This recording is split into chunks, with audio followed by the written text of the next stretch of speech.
প্রিয় দর্শক, আসসালামু আলাইকুম। দুপুরের আপডেটে এই মুহূর্তে আপনাদের স্বাগত জানাচ্ছি রেল নিউজের ফেসবুক পেজে।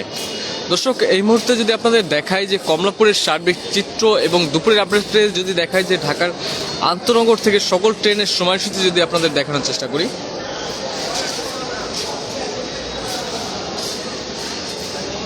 দর্শক, যদি দেখায় যে রংপুর এক্সপ্রেস যেটি 2 নম্বর প্ল্যাটফর্ম থেকে রংপুরের উদ্দেশ্যে 9টা 10 মিনিটে ছেড়ে যাওয়ার কথা থাকলেও সেটি যথাসময় ছেড়ে যেতে সক্ষম হয়নি এবং সক্ষম করা সম্ভব হয়নি। পরবর্তীতে সম্ভব সময় দেওয়া হয়েছে 1টার সময়, দুপুর 1টা। কিন্তু আপনাদের যদি বলি যে সেই ট্রেনটি দীর্ঘ 4 ঘন্টার মতো শিডিউল বিপর্যয়ে যে চলছে, সেই ট্রেনটি পরবর্তীতে যদি দেখায় রাজশাহী কমিউটার যেটি চাঁপাইনবাবগঞ্জের উদ্দেশ্যে 12টা 15 মিনিটে ছেড়ে যাওয়ার কথা থাকলেও এখন পর্যন্ত ছেড়ে যেতে সক্ষম হয়নি। এই মুহূর্তে 12টা 21 মিনিট, সেটির এখন পর্যন্ত প্ল্যাটফর্ম নাম্বার দেওয়া হয়নি।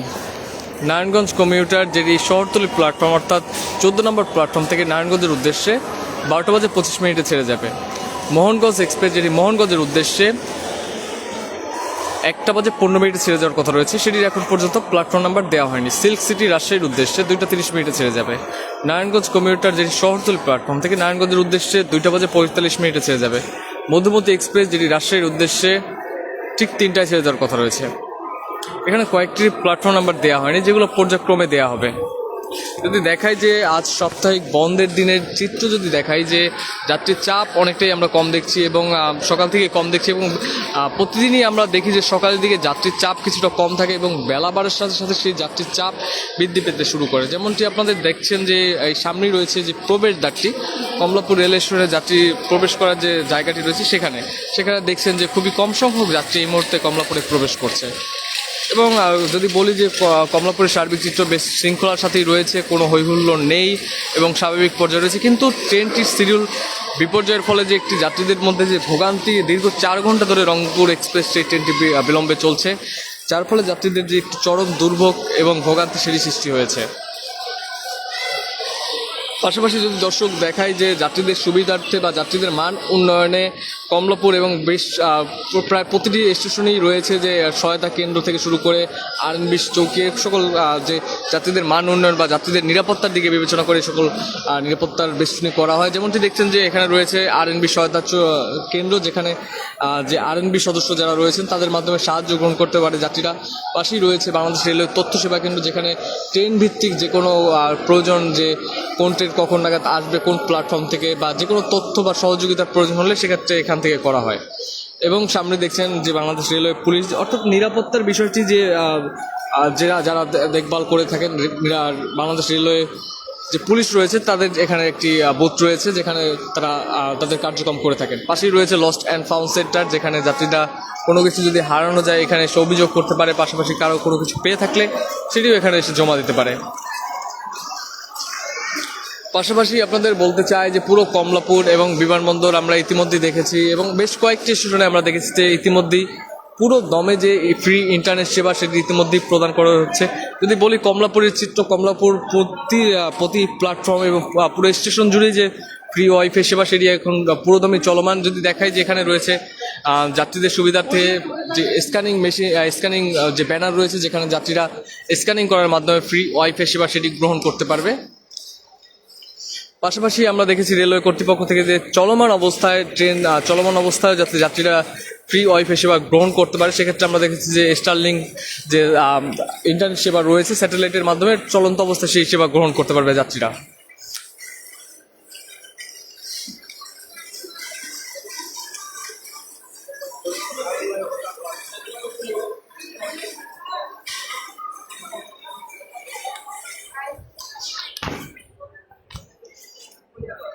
পাশাপাশি মুঠোফোনের মাধ্যমে যাত্রীরা যে কোনো জায়গা থেকে যে কোনো প্রয়োজনে, রেল ভিত্তিক প্রয়োজনে আপনারা ফোন দিতে পারেন অন 3 অন নাম্বারে এবং আপনাদের কাঙ্ক্ষিত অভিযোগ থাকলে সেখানে জানাতে পারেন, বা যে কোনো প্রয়োজনে সেক্ষেত্রে আপনি যোগাযোগ করতে পারেন অন 3 অন নাম্বারে। যেমনটি দেখছেন যে কমলাপুর রেল স্টেশনের যাত্রীর চাপ এই মুহূর্তে নেই বললেই চলে এবং রংপুর এক্সপ্রেসের সেই ট্রেনটির যে বিলম্বের ফলে সেই ট্রেনটিতে যে ভ্রমণরত যাত্রী রয়েছে তারা যে দীর্ঘ সময় অপেক্ষা করছেন, সেই একটি ভোগান্তি দৃশ্যমান রয়েছে। যেমনটি দেখছেন যে এই মুহূর্তে আমি রয়েছে 4 এবং 5 নম্বর প্ল্যাটফর্মে। যেমনটি দেখছেন যে যাত্রীরা এখানে বসে তাদের সময় অতিবাহিত করছেন, কেউ কেউ মুঠোফোনের মাধ্যমে সময় অতিবাহিত করছেন, কেউ কেউ পরিবার নিয়ে এসেছেন, তাদের সাথে গল্প করছেন। বিশেষ করে যদি বলি, যারা পরিবার নিয়ে এসেছেন, প্রবীণ ব্যক্তি নিয়ে এসেছেন বা বাচ্চা নিয়ে এসেছেন বা নারী সদস্য, যার যার কথাই বলা হোক, তাদের যে দীর্ঘ সময় প্ল্যাটফর্মে বসার কারণে বা প্ল্যাটফর্মে অবস্থান করার ফলে যে একটি দুর্ভোগ এবং ভোগান্তি, সেটি সবসময় আমরা দৃশ্যমান দেখি। প্রতিনিয়তই আমরা দেখি যে কোনো না কোনো ট্রেন শিডিউল বিপর্যয় চলতে থাকে।